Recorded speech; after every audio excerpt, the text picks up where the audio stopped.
Hi guys, so we have a date for the election. It isn't official, but it seems former Chancellor George Osborne is in the know, and it will not be in May as Labour had hoped for, but it's looking more likely to be the 14th of November. Osborne clarifies that the date is not set in stone and could change, but the working assumption is then. Now, setting it so far into the future creates opportunities for Rishi Sunak, but it also carries risks for the Prime Minister and his party. Have a listen.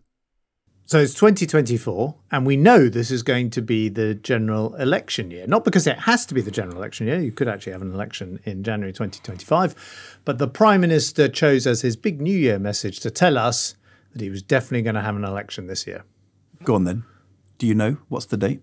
November the 14th. Save the date. Do you know that?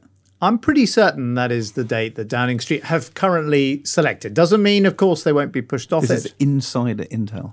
Well, a little birdie has told me that the various work programmes required to get ready for a general election have that date singled out. All across Downing Street, listening to this, people will be thinking, who is the little birdie? I know who it was. Who's his source? Do you think you've dropped the minute? These are all my friends, Ed, as you know. Oh. No, anyway, November 14th, by the way, logic leads you there because you're not going to have it in the first half of the year. I mean, this pretense that, Rishi Sunak could have a May election was something we discussed last year. It's a non-starter. He's more than 20 points behind in the opinion polls. He's not going to have a spring election. So then you're left with the autumn and you're probably thinking, I know, we'll have the party conference as a kind of launch pad. We'll fit in an autumn statement like a mini budget, either before that or immediately after it. And that kind of leads you into mid-November. So November the 14th kind of writes itself. Now, this could all be a trick. This could be Rishi Sunak feeding bad information, or Number 10 feeding bad information to George Osborne, or George Osborne working on behalf of Number 10 to feed bad information to the public to convince them that there will be an election in November November the 14th, when in reality it will be in May. Now, what he pointed out here makes sense, though. It makes more sense to have the election at the end of the year or towards the end of the year, because for Rishi Sunak, if he wants to implement policies like tax cuts or whatever, he wants them to be fed through the system and for people to get the impression that things are improving.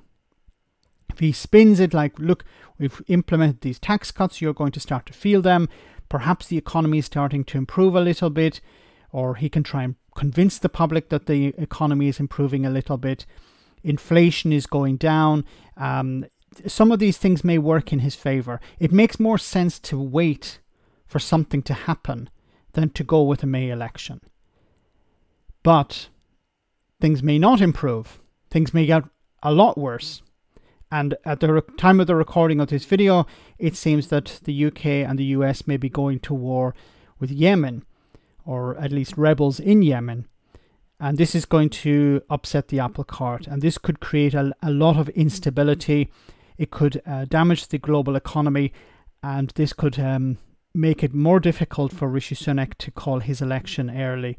And he may be forced to call it later on. So a May election may be off the table for a number of reasons. But it makes sense to, from a political point of view, a political strategy point of view, to have your massive platform presented at the convention and then at the party conference and then go into a November election. Now, there's also the factor of the US. What happens in the US could have an impact in the UK. If Joe Biden is returned, it would be probably not very good for the Conservatives. If Donald Trump wins, the Tories could try and use some of his winning strategy for their own. Let me know in the comment section, guys, what you think. As always, your comments are greatly appreciated. Thanks a lot.